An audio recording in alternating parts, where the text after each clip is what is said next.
Hey guys, it's Laura. It has been a hot minute since I last filmed, and I just decided to pop the camera on and come say hi. So yeah, anyway, I have no makeup on, clearly. When do I ever? Unless I'm literally doing it on camera. But my hair is getting longer.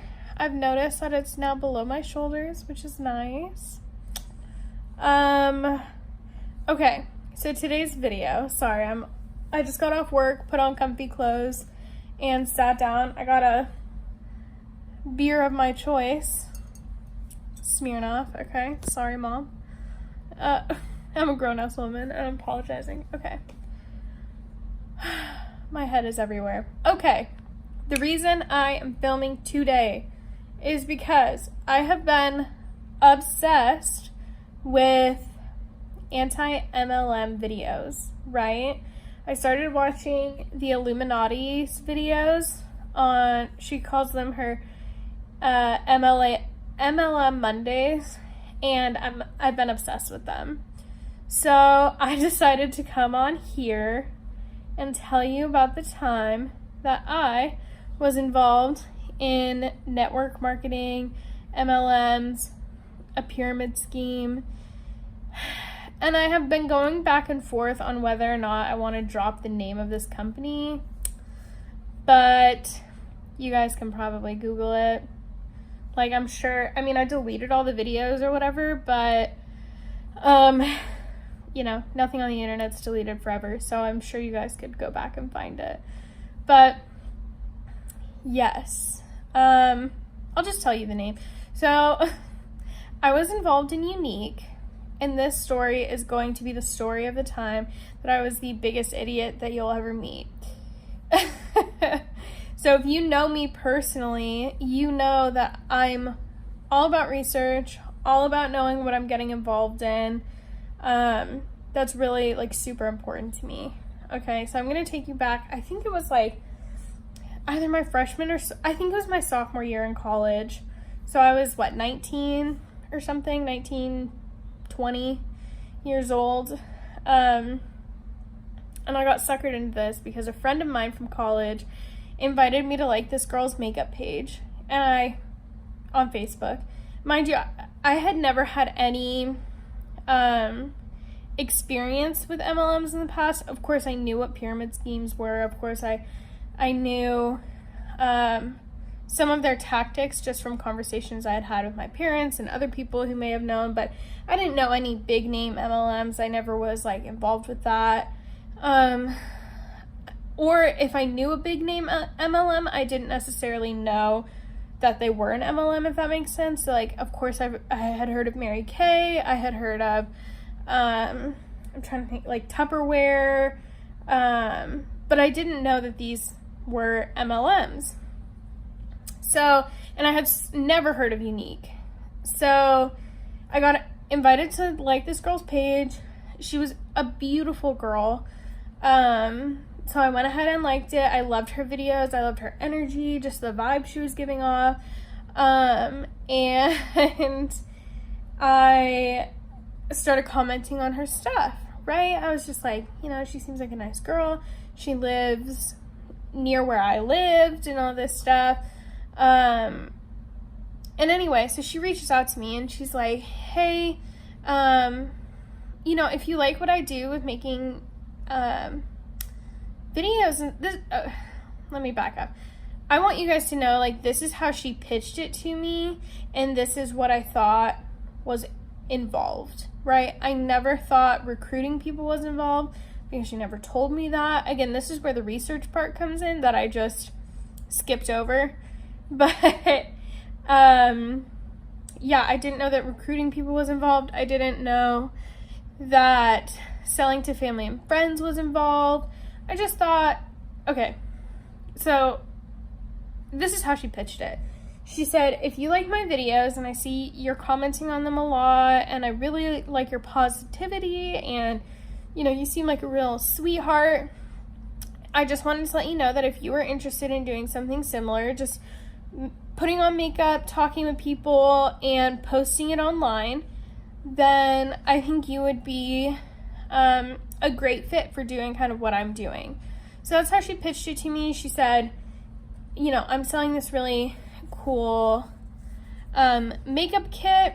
It's like $100 or whatever. And mind you, at the time, I was spending hundreds of dollars on makeup. So she's like, it's $100. Here's all the makeup you get. And it was like a lot of stuff. You guys have seen those unique starter kit videos or whatever. So I went ahead and bought it, not thinking, and I was at work when she sent it to me, and like I said, I really like you know those people you watch and you feel like you're friends with them and you're connected to them in some way even though you have never met them? That's how I felt with this girl, right? I did not feel like this girl was setting me up for failure or anything like that. She was just like, you gotta go on camera and play with makeup. It's super fun. I feel like you'd be good at it. You have a good energy. Why don't you try it? She's like, you know, you get an eyeshadow palette and a foundation and mascara, blah, blah, blah, all this stuff for $100. So I was like, hell yeah, like send me a kit. I'm really excited to play with it. And the second I signed up is when her tone changed. So she went from, I don't want to make it sound like she was ever rude or mean or anything, but there was a marked difference in her saying, I think you'd be such a good fit. I think you would, you know, be really good at this. To the business side of things. You know, so it started off with the flattery. You guys know, like, there are grooming mechanisms involved, etc., with MLMs. And then she turned into the business side. Well, you need to make a website, and you need to make a Facebook page, and you need to do this, and you need to do that, and you need to think of a creative name, and you need to start posting every day so that your stuff starts coming up on your followers, timelines, even people who haven't necessarily liked your stuff. At least at the time, that's how, like, the Facebook algorithm worked. So she's like, you need to be posting, like, 3, 4, 5 times a day. And the more people, you know, the more you post, the more people will see it. So she's like, this is really important, blah, blah, blah, blah.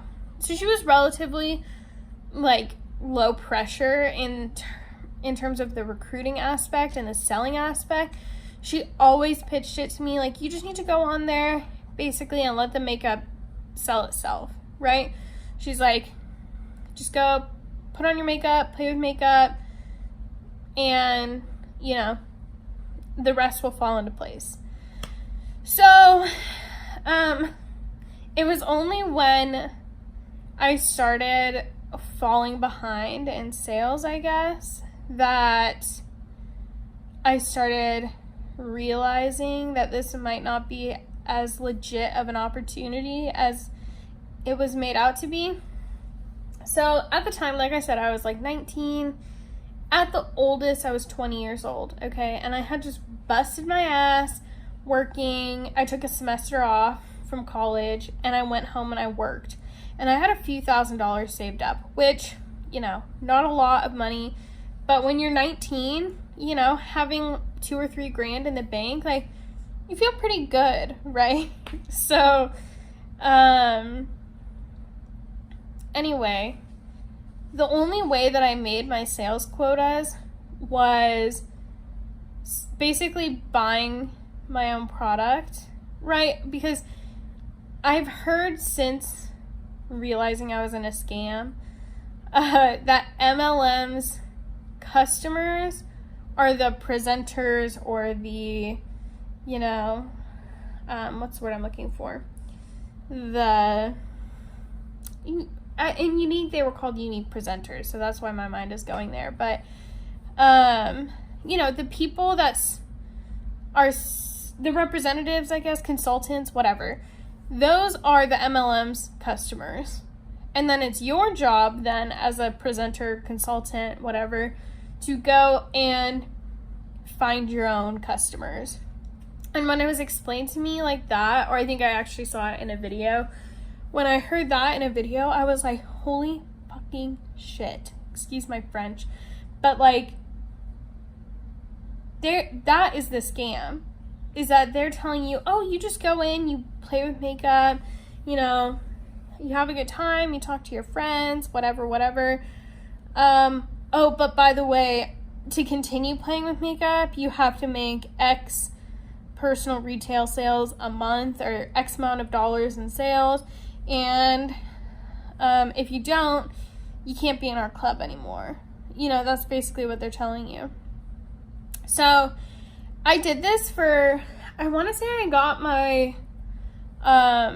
starter kit or whatever it's called in November. I remember because it was right before Thanksgiving time, which is a terrible fucking time to, it's never a good time to sign up for one of these scams, but if you're going to, signing up right before the holidays when a bunch of people are already spending their money on other bullshit that they have to sell or that they have to give as gifts, it's a terrible time to sign up for that. And they'll pitch it to you and say, oh, no, this is a great time to sign up. You know, people are looking to spend money at this time of year, blah, blah, blah, blah. No one is going to go out of their way to spend $42 on an off-brand eyeshadow palette when they could go and spend that same amount of money on a brand name eyeshadow palette. You know what I'm saying? No one's going to spend $35 on this mascara when they can go to Walgreens and get just as good of a mascara for $8 or $9, you know? So the products you're selling are crap most of the time, and they're incredibly overpriced for what they are. You know, you're not selling a YSL lipstick, but these unique lipsticks, for example, are priced like YSL, or like a naked eyeshadow palette, or, you know, I'm trying to think of other examples, but their bronzer, for example, I do really like their bronzer, I won't lie. But it's like, I mean, maybe like $20-25 for a bronzer, you know? You can go get a NARS bronzer for that price. So you find yourself in this cycle of wanting to, I guess, kind of impress your uplines in a way. You know, they start showering you with compliments, right? Like love bombing, like total cult activity, where they sorry, that was a little extreme, but where they start telling you, oh my god, you're gonna do so well at this, like I so believe in you. And that tone changes real quick when they see that they're not making as much money off of you as they thought they would. And then they start becoming really pushy. And it wasn't so much my immediate, like, person above me, as much as it was, like, the higher-ups who, excuse me, awkwardly enough, are still friends with me on Facebook, so they might see this. But, you know, they would reach out and they would try and be nice about it, but it was never nice. It was never like, hey, you're doing a really good job. I just want to let you know, like, I'm really proud of you. You know, that would be a nice message. Instead, it was like, hey, I can see you're trying, but, like, why aren't you getting the results? Like, shit like that. And it's like, the whole time I just kept thinking to myself, like, I thought I was here to play with makeup. Like, I thought I was here to, like, talk with my friends, go on camera. Obviously, like, I secretly have always wanted a YouTube channel and haven't had the balls to make one until I was freaking 22, 23 years old. But yeah, it's just like, why am I feeling pressured in something that, when it was pitched to me or explained to me, seemed so low pressure, just fun, you know? The girl who was directly above me never seemed pushy in her videos. She just seemed really sweet and genuine. And it was only when you started getting to those higher ups, and one woman in particular, she just celebrated her 5-year anniversary with Unique. She was like particularly, I don't want to say like aggressive, but just like on me about things, you know, about like why I'm not bringing in my personal retail sales or whatever. So it was kind of a turn off, is my point. And my bank account, because I was getting this weird, more than anything, like psychological pressure from these women of like wanting to impress them, wanting to do well, wanting to kind of make them proud in this weird way. Wanting to be like friends with the cool people or whatever, or who showed themselves off to be like the cool people, the good at everything, the like perfect attitude all the time, like has their shit together, all of that, right? That's how they come off on social media.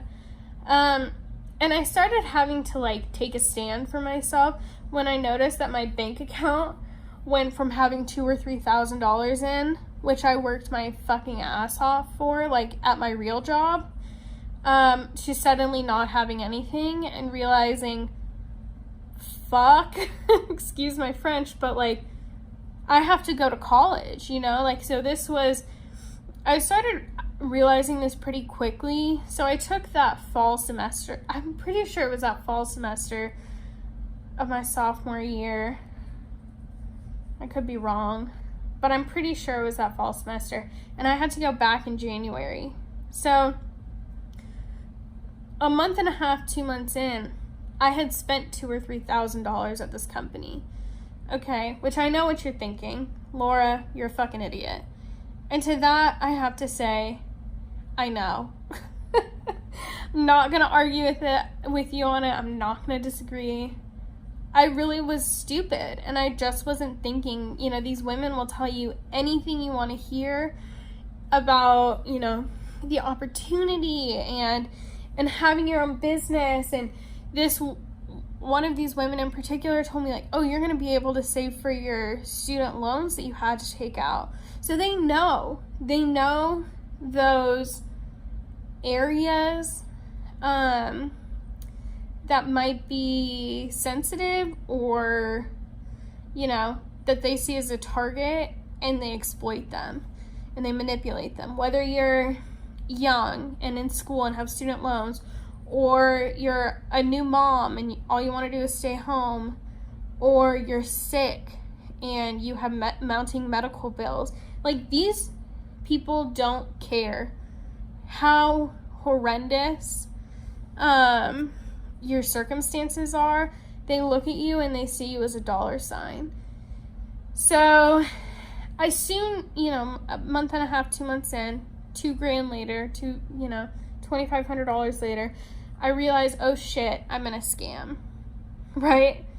And if you don't do your research before something and you just hop in and you have one of those, oh shit, I'm in a scam moments, you'll know that they're not fun to have.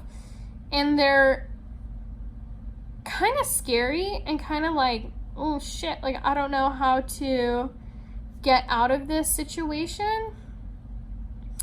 I don't know. That's kind of how I felt around the holidays, you know, around Christmas, New Year's. I just start realizing, I don't know how I'm going to get out of this. I have all these women who are watching me, right? They're keeping their eye on you.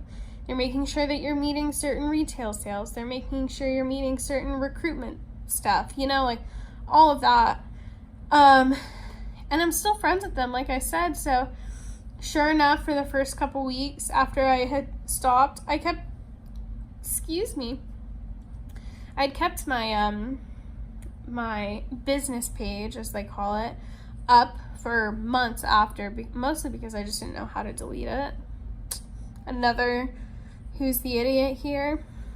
But yeah, so I kept it up for a few months, and I started getting messages from these women. Sure enough, you know, where'd you go? What happened? We would love to have you back, blah, blah, blah, blah. And I just ignored them for the most part. That's kind of what you have to do. You just kind of if you make the personal choice of not being involved in one of these things, you need to just take a stand. Because I've heard stories. I luckily didn't have to deal with like any mean girls or whatever, but I have heard stories where people are really rude to these women who try to leave. I don't see a need for that. If someone makes a different life choice than you, good for them. Like, they're going down a different path. I don't understand the need to, like, be rude to women who choose a career or choose to leave a company that's costing them more than what they're making, you know? Oh, and that's something else I wanted to touch on, and then I'll be done with this video or rant or whatever you want to call it. But I'm going to tell you this. It's really embarrassing, but I'm going to tell you this because it's important for all of you people out there who are considering being in an MLM or who are in an MLM and are